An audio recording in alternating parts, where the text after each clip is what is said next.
It's been a day of multiple developments as tensions continue between India and Pakistan. In the latest coming in, Pakistan violated the Indian airspace yet again this morning. This is the second violation by Pakistan in the last 1 week. An unidentified flying object from Pakistan was shot down by the Indian Air Force's Sukhoi jet. The violation of the Indian airspace took place at 11:30 a.m. this morning. Pakistan, remember, also violated the Indian airspace on the 27th of February and tried to target Indian military installations. Remember, earlier today, Air Chief Marshal B.S. Dhanua had hinted at an ongoing operation.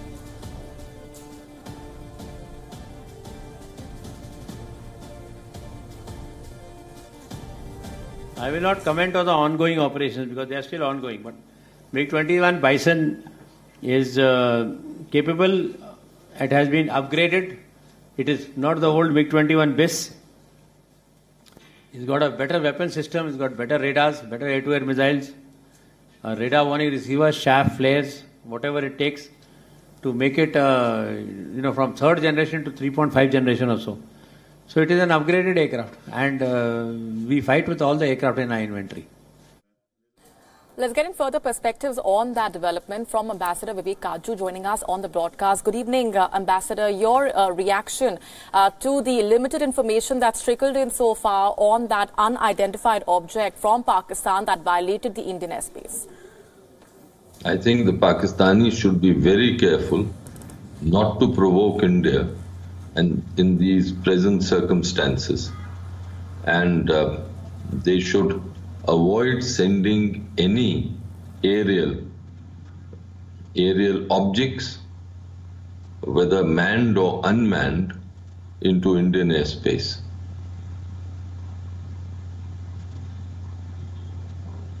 That development also coming in the midst of tensions that only have escalated following the Pulwama terror attack. Ambassador Kaju, also, can Pakistan risk an escalation in tension and resorting to any misadventure at this point? Quite clearly, by sending back Wing Commander Abhinandan, the Pakistanis signaled that they did not want an escalation. And now, if they are going to give up that path, it will be extremely foolish of them. It will be counterproductive for them. Because at the end of the day, any escalation will not be in their favor. Absolutely. Stay with me, Ambassador. Also getting in Defence Analyst Lieutenant General Sanjay Kulkarni, who's joining us right here in the studios. Your reaction as well to what we know so far, the limited information that's trickled in that Pakistan violated the Indian airspace yet again this morning at 11:30 a.m. There was an unidentified object that was fired upon by India's Sukhoi jets. I would say that such provocation by Pakistan would lead to more tension along the borders, and this is not the time for it. I would much prefer de-escalation, though Imran said at that point of time that to start a war is easy, but it has no end. If Imran feels he has started, then the end will be on our terms and conditions. And there is no denying the fact that it is Pakistan which now needs to be little more responsible, and it must not provocate at all, because provocating India and using air, including the airspace, would lead only to its downfall. Pakistan is on the back foot. Pakistan is economically awful state. Militarily, it is absolutely no comparison to India. If at this point of time, if Pakistan is to do what it feels it is doing, right, maybe with the support of anybody, I think it's playing with fire. Absolutely. And can it actually afford any escalation given its crippling economic condition is something that we will delve deeper into in just a short bit. But further developments that have been trickling in, as we suggested, there have been several inputs coming in throughout the last few hours of this evening. Now, following the Pulwama terror attack on February 14th, in which 40 CRPF personnel were killed, that attack was, of course, claimed by the Pakistan-based terror outfit Jaish-e-Mohammed. On the 26th of February, India had carried out counter-terror airstrikes strikes targeting the biggest camp of the Jaish-e-Mohammed. And following those strikes, several questions were raised on the number of casualties. Now, sources are telling WION that surveillance of the Jaish-e-Mohammed camp in Balakot had confirmed around 300 active mobile connections in the facility. 300 active mobile connections. The information was also corroborated by other Indian agencies ahead of the strike. Let's get in our principal diplomatic correspondent, Sidhhant Sibbal, who's been getting us that information. Sidhhant, what more are your sources telling you at this point? Well, the NTRO had done a recce after the go-ahead was given that this Balakot camp of the Jaish-e-Mohammed will be targeted, and the NTRO surveillance showed that there were 300 mobiles in that camp, and that confirms the number of people also. And after that recce, we saw the Indian strikes on the terror camp in Pakistan, in Pakistan's province, not in POK. Those terror strikes taking place at around 3:30 to 4 a.m. on that day, and of course confirmed by the Indian government as well. But of course, we have seen since a lot of developments happening from India and Pakistani side. It was expected that tensions will cease, but today in the evening it seems that the tensions are again back between India and Pakistan. The LOC was already in flames. Now that the flying object crossed near the international border in Bikaner, which was shot down by a Sukhoi, it confirms that tensions are still present between India and Pakistan. Something that, of course, the world is worried. There are phone calls going all throughout the last week as well, and we do expect some development diplomatically as well. We know China has reacted today calling for the restraint, but diplomacy is something that is going on a different track, but also militarily, because this is something that India has altogether changed when it comes to the threshold level between India and Pakistan. No longer India wants to be portrayed as a soft state, and the message has been sent clearly to Islamabad. Absolutely. Stay with me, Sidhhant, and also I will go back to our guest joining us this evening. But there are further developments coming in. Despite the airstrikes, Pakistan refusing to change its stand on terror. Pakistan government has rejected a dossier on the Jaish-e-Mohammed that India gave to Islamabad late last month. Pakistani government sources have said that the Indian dossier does not have any actionable intelligence, quote unquote. Immediately after Pakistan tried to attack Indian military installations, India had summoned Pakistan's envoy, Syed Haider Shah, and issued a strong démarche, a dossier listing specific evidence of the Jaish-e-Mohammed's complicity in the Pulwama attack, and the presence of the Jaish-e-Mohammed terror camps and its leadership in Pakistan was also handed over. And Pakistan today choosing to reject that evidence that has been handed over by the Indian side. I want to quickly go across to Sidhhant for if at all there have been any reactions coming in from the Indian side to that rejection of India's evidence by Pakistan, Sidhhant. Well, it was on expected line. There has not been any reaction from New Delhi on Pakistan rejecting the dossier, but this was something not, in a sense, changed from the previous position of Islamabad. Somewhere there was this feeling that Pakistan will, in fact, say no, because we know what happened after 26/11 and Pathankot terror strikes. India gave dossiers after Pathankot terror attack. India even got Pakistani authorities to come to the site where the terror attack took place, but Pakistan, of course, hasn't taken action. And of course, 26/11 is a prime example. We know that the trial is still being dragged in Pakistan. No action has taken place. But yes, New Delhi has reacted to Pakistan banning the JUD and FIF. We know that the government has told WION that who are they fooling, basically. They say that JUD and FIF were banned way back in 2009. What's the point of bringing that order today? So clearly dismissing that action taken by Islamabad. Absolutely. We're going to leave it there for the moment, Sidhhant. Thanks very much indeed for joining us with all of those details and perspectives. I want to go back across to Ambassador Kaju for what Pakistan has said this evening, saying there's no actionable intelligence. To those who've been following India-Pakistan relations for a while now would not be surprised, Ambassador, given that Pakistan has refused to act upon even the evidence that was given following the 26/11 Mumbai terror attack. Where does Pakistan's messaging at this point stand when it says that it has no actionable intelligence following the Pulwama terror attack? Well, two things here. I don't know whether they have officially conveyed to us that there is no actionable intelligence. Whether all this is shadow play based on source reports. I'm saying this because this morning I saw a report in Pakistan's leading daily, which is no friend of the government or the army. Right.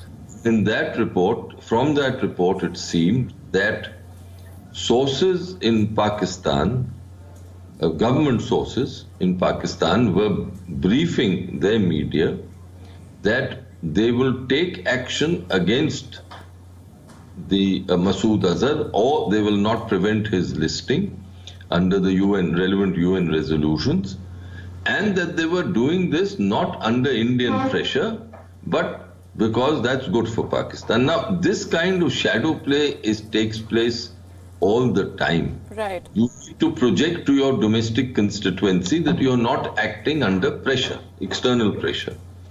So we'll really have to wait and watch what actually they do.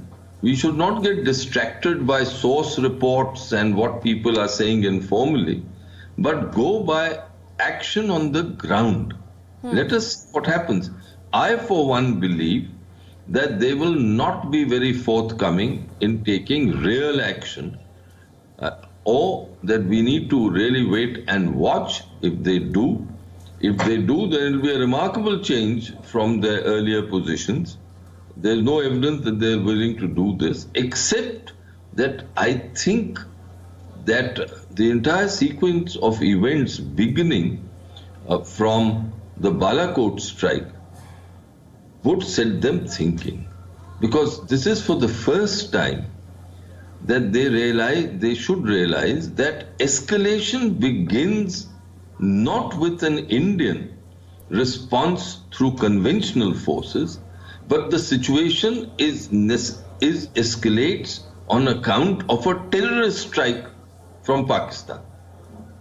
So if that realization comes to them, then things will improve. If that does not, then I'm afraid the status quo will continue. All right, Lieutenant General Kulkarni, your reaction to what the ambassador just stated, and also with what the ambassador is saying is absolutely right. You know, what happens is Pakistan has constantly been in a denial mode. These are considered by them as their strategic assets. They may have now become strategic liabilities for them, but they're not going to give them up so easily. So this denial will carry on, and this shadow play will carry on. Right. I'm sure there will be tremendous amount of pressure on Pakistan to give up these strategic assets. They're no longer their strategic assets. Everybody knows that Balakot has been the Jaish-e-Mohammed's headquarters. It has been the jihadi headquarters, the Deobandi schools which have been working at it. So to say that Pakistan will accept is something unexpected. Pakistan will never accept it, but Pakistan must, by their actions, be able to convey. Why else would Pakistan retaliate in the manner that it has after the Balakot was struck? You find within India a lot of noises and voices coming up on this issue. Right. The very fact they retaliated was because it hurt them hell of a lot. These Jaish-e-Mohammed's headquarters were hit. The NTRO is telling us that 300 mobile phones were active. Absolutely. They don't just say like that. It's absolutely, each of these bombs have the coordinates. They know exactly where to hit. Of course. So when all this is happening, Pakistan is aware that now India is on an offensive on terror. Right. We are saying terror. Even if Balakot is inside Pakistan, the whole thing is on terror, not on Pakistan. But Pakistan's reaction and retaliation is against Indian military targets and civilian targets. That's where Pakistan now needs to mend its ways, understand that it is on the back foot. And Pakistan definitely feeling the pressure, because we have gotten reports suggesting that Islamabad has been forced to act due to the mounting global pressure, and the Pakistani government has decided to ban all the outfits sanctioned by the United Nations. That's the latest information that's trickling in. As per a government order, all individuals and entities banned under the UN Security Council now stand banned by Pakistan as well. Now, this also means that the Falah-e-Insaniyat Foundation, the Jamaat-ud-Dawa and all other outfits banned by the United Nations are now also proscribed in Pakistan, their assets frozen and taken over by the government. Let's first get in further details from our Pakistan Bureau Chief Anas Malik on what the government is at this point telling you, Anas. Well, yes, Molly, the federal government has issued the United Nations Security Council freezing and seizure order, the 2019 order, in accordance with the provisions of the Pakistan's United Nations Security Council Act of 1948. And the objective of this order is to streamline the procedure for the implementation of the Security Council sanctions against designated individuals and entities. So basically, earlier the Pakistani side had been taking action in light of the ATA, the Anti-Terrorism Act, domestically. But however, now, in accordance with the international obligations, a ban has been imposed on all of these organizations that have been listed by the United Nations. That includes the Fly and Seven Foundation, the Jamaat-ud-Dawa, Jaish-e-Mohammed, Lashkar-e-Taiba, and the Haqqani Network as well. Absolutely. Ambassador Kaju, that's the latest that's coming in from the Pakistani establishment.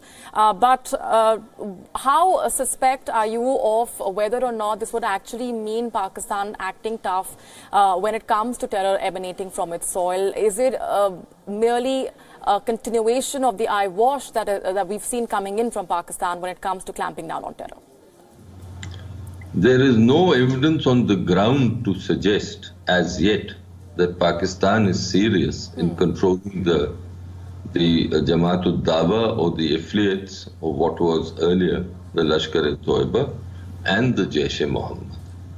This particular order is actually a legal instrument to implement UN Security Council resolutions. I think the relevant resolution is 1273.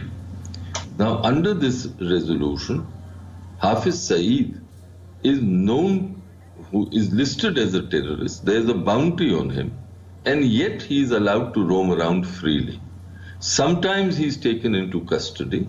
I believe that at some stage in the recent past he was taken into custody. The Pakistanis then say that their courts want evidence and that they don't have enough evidence.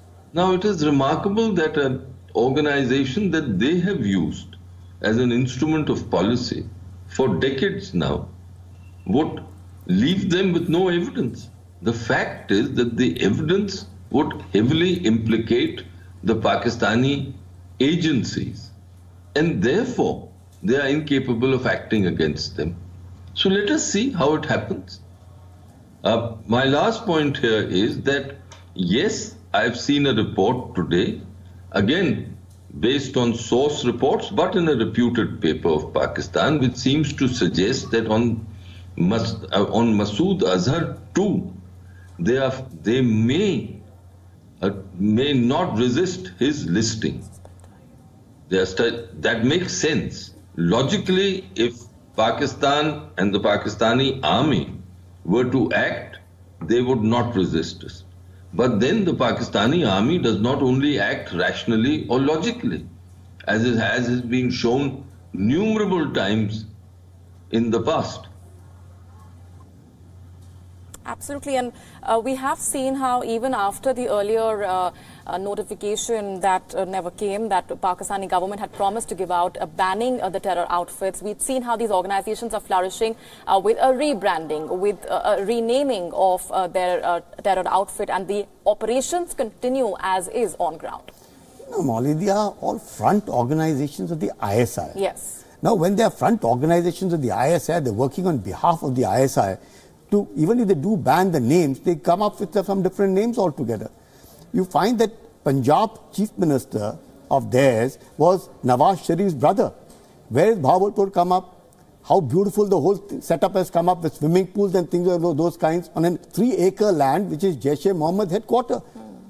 What do they call it? Maulana Masood Azhar. Right. That Maulana is acting absolutely in a totally unexpected manner. So you realize that this kind of front organizations, which are of the ISI, whatever one might say, whatever they might do, they're trying to show their intent, but it does not translate into action. On ground, they will do exactly what they're doing. The ISI controls the power, the army is also in power, the civil does not seem to know anything. Imran is the face of the army. So it's in a very difficult situation Pakistan is, and all these terror organizations have virtually taken control. The radicalization has grown to such an extent that they don't know how to control it. That is where the problem lies. So Absolutely. much that we hear of, if it's a source report or confirmed or otherwise, if they can rein in these organizations, it'll be a big thing. That, of course, is the challenge that that Pakistan continues to grapple with. We're going to leave it there for the moment. Ambassador Kaju and Lieutenant General Kulkarni, appreciate very much for joining us on the broadcast.